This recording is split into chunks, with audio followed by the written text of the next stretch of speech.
Hello. Today we bring a story of a wife who leaves her husband for love and ends up in a brothel. Please show your support by hitting the subscribe button and share your thoughts on the story in the comments section. I find myself reflecting on the choices I've made, and it's not easy to put into words the complex emotions that have been swirling within me. My name is Elin, and I'm 25 years old. I got married at the age of 18 to a man 2 years older than me, my first love from high school. In the beginning, there was attraction and passion, but over time, it turned into a routine. My husband was caring and supportive, especially during my pregnancy and the birth of our daughter. However, as the years passed, I became restless. I didn't pursue further education or work, and though my husband was studying and working, money was tight as he was just starting his career. After 5 years together, I realized that my feelings for him had cooled. It wasn't until our daughter was born that I acknowledged I no longer loved him. I had let him love me while I daydreamed of a different life, a life of luxury and adventure with a wealthy prince. Enter Edward, a 33-year-old man I connected with online. He lived in Switzerland and had his own international tourist business. We exchanged messages secretly at first, and later, we communicated via Skype. Throughout this time, I maintained the facade of a caring mother and loving wife, even though my relationship with my husband had become mundane. Edward planned to visit America, and we arranged to meet. The anticipation filled me with both joy and fear, joy for the prospect of a new life and fear of the impending conversation with my husband, who loved me deeply. Edward arrived, and we spent time exploring the city before returning to a hotel room where everything changed between us for the first time. We did the deed, and it was magical. I found myself living in what felt like a fairy tale with Edward. We spent 2 days together in his room, during which I disconnected from the outside world, savoring every moment of what seemed like bliss. In those 2 days, my mind was solely focused on my newfound happiness. Edward, however, dropped a bombshell after the 2 days. He informed me that he had completed his business in America, was heading back home to Switzerland, and was ready to take both me and my daughter with him as his fiancée. The gravity of the situation hit me, and I eagerly agreed, knowing that a challenging conversation awaited me when I returned home. Facing my husband was one of the most difficult moments. He confronted me, desperate and worried, having called hospitals and morgues, fearing the worst. I callously revealed that I had met someone else, fallen in love, and intended to leave him, taking our daughter with me. Despite his pleas and attempts to convince me otherwise, I stood firm, dismissing him as pathetic. I tried to rationalize my decision, promising him visitation rights and suggesting ways to stay connected through Skype. But my husband was resolute.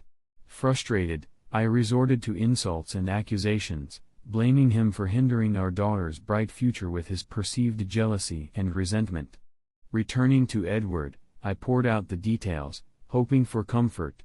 He suggested leaving our daughter behind for now, exploring and living with him for a month, and then returning to finalize the divorce. He assured me that if necessary, we could find a way to bring our daughter with us, even if it meant resorting to questionable means. In the midst of my emotional turmoil, a pang of conscience struck me for the first time. My husband wasn't entirely at fault, and I began to feel conflicted. As I went home to gather my documents, I tried once more to persuade my husband, admitting my unfair treatment and seeking forgiveness. However, he remained steadfast in his refusal. As I prepared to leave, Edward informed me of an unexpected detour to his hotel in Mexico to settle some formalities before our journey to Switzerland. My heart trembles as I revisit the nightmare that unfolded after arriving at the hotel in Mexico. What began as a thrilling adventure turned into a horror movie beyond my worst fears. The staff welcomed us to the room with champagne and a light breakfast, but after indulging in a drink, the world around me blurred, and consciousness slipped away. When I awoke, the setting had drastically changed. I found myself in a windowless room, naked and devoid of any belongings. Panic set in as 3 men entered, their Latino appearance only intensifying my terror. They congratulated me on my arrival, claiming ownership of me. I screamed for Edward, desperately protesting, but they insisted they knew nothing of him. The reality hit hard. They were the orchestrators of my torment. Days passed in that grim cell, with relentless beatings, assaults, and injections of unknown substances. It was surreal, feeling like a nightmare I couldn't wake up from. Eventually, they dragged me to a shower, forcing me to clean up before tossing clothes my way. A man in his mid-40s awaited in an office, informing me that my life now rested in his hands. The truth unfolded. He exposed Edward as a courier involved in trafficking, preying on naive girls like me. Refusing to comply resulted in more brutality. They threatened my daughter, showing me pictures to reinforce their control. I was coerced into writing messages to my husband, severing ties and claiming a newfound happiness. His replies, asking me not to call again, further deepened the isolation. For a year, I endured the unimaginable, soul-like property, subjected to abuse, humiliation, and violence. The clientele consisted of wealthy, perverse individuals. The constant fear for my life and the lives of my loved ones kept me compliant. Yet, in the midst of this hell, a sudden eruption of gunfire disrupted the brothel. Chaos ensued, providing a fleeting window of opportunity for escape. The return to the USA after escaping that horrifying ordeal should have marked the end of my nightmare. Instead, it opened a new chapter of challenges that I never saw coming. My husband's response was like a punch to the gut, cold, unyielding, and devoid of the warmth I once knew. The cafe meeting with him was surreal, 3 hours where I poured out my heart, hoping for a hint of sympathy or understanding. But in his eyes, there was only coldness and contempt. He informed me that neither he nor our daughter wanted anything to do with me. Legal custody was in his hands, and he showed no intention of letting go. The shock deepened when he pulled out a recorder, revealing he had recorded our entire conversation. My vulnerable moments, my plea for forgiveness, and my longing to see our daughter again, all captured and now a tool he could use against me. His demeanor had transformed into something I never imagined, a cruel, cold figure, hiding nothing of his contempt and hatred for the person I had become.